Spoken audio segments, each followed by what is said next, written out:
அதற்கு வழிவகுக்கும் 5 அறிகுறிகள் மற்றும் அதன் தடுப்பு. கண் புற்றுநோய் என்றால் என்ன?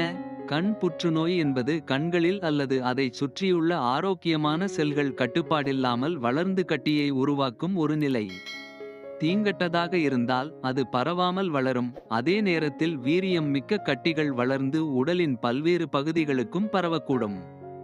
இந்தியாவில் கண் புற்றுநோய் பாதிப்பு குறைவாக உள்ளது. ஆனால் நோயை கட்டுப்படுத்துவதற்கு ஆரம்பகால கண்டறிதல் மிக முக்கியமானது. இருப்பினும் மருத்துவ விளக்கங்கள் மாறுபடலாம். மேலும் நோயாளிகள் பெரும்பாலும் அறிகுறிகளையும் மிகவும் தாமதமாக புறக்கணிக்கிறார்கள்.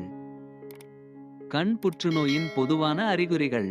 கண் புற்றுநோய் செல்லுலார் டிஎன்ஏவில் ஏற்படும் மாற்றங்கள். வித்தியாசமான மச்சங்கள், யுவியா அல்லது கருவழியில் உள்ள அசாதாரண பழுப்பு நிற புள்ளிகள் மற்றும் சில கண் நிறங்கள் உள்ளிட்ட சில ஆபத்து காரணிகளால் பாதிக்கப்படுகிறது. இந்த